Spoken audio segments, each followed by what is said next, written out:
Hey there, glad you're here. Big news out of Washington. President Donald Trump's highly anticipated One Big Beautiful Bill has officially passed the House. And no, this isn't just another headline or political soundbite.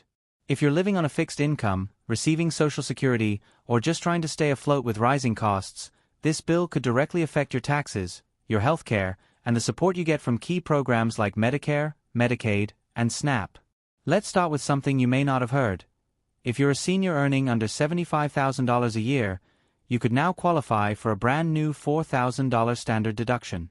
That's real, usable money that could soften the blow come tax season. Married couples filing jointly? You could get up to $8,000 in deductions. But it doesn't stop there, and not all the changes are so easy to celebrate. So before we go deeper, I want to hear from you in the comments. Are you receiving Social Security or Medicare?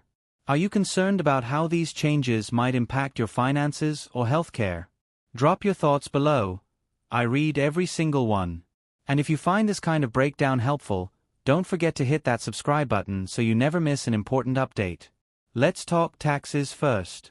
If you remember the 2017 Trump tax cuts, this bill makes those changes permanent. That means lower corporate tax rates are here to stay. But this law goes further, adding new tax breaks nobody really saw coming. For example, tips and overtime pay are now tax-free. Even interest paid on US-made car loans can be deducted. Now, back to that $4,000 deduction for seniors.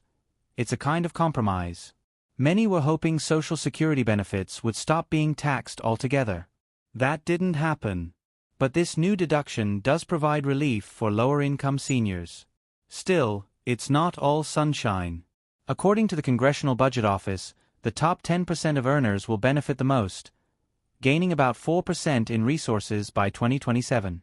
Meanwhile, the bottom income earners could see a 4% loss by 2033. Why? Because these tax cuts, projected to cost around $3.8 trillion over the next decade, are being funded by cuts elsewhere. Let's talk about Medicaid. Starting in 2026, new work requirements kick in for childless adults. If you can't prove at least 80 hours of work per month, you risk losing coverage. States also now have the green light to add co-payments and remove people for paperwork errors. Nearly 9 million Americans, including some with chronic illnesses or disabilities, could lose access. Then there's SNAP, formerly known as food stamps. The bill raises the age of work requirements, now including parents with kids as young as 7. And for the first time, states will need to shoulder more of the SNAP cost, putting pressure on low-income and rural communities where resources are already tight. With grocery prices still high, this could hit home hard.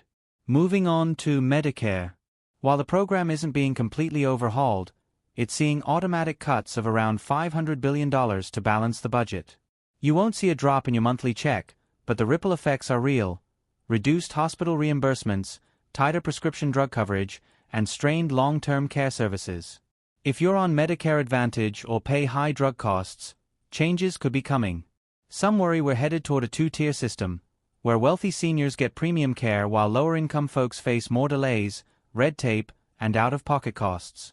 The White House says core benefits are safe and the new deduction helps balance things out. But senior advocates aren't convinced, and frankly, the future's still pretty uncertain. Another major shift? President Biden's climate subsidies are being rolled back. That means if you were planning to buy an electric car or energy-efficient appliances, you'll want to double-check which tax credits are still available before making a move. And now for the part that's flying under the radar: immigration and border enforcement. This law injects $175 billion into immigration programs.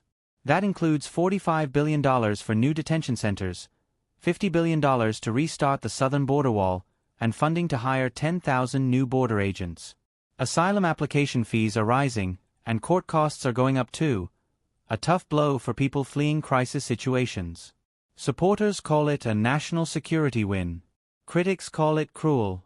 Here's something else you might have missed.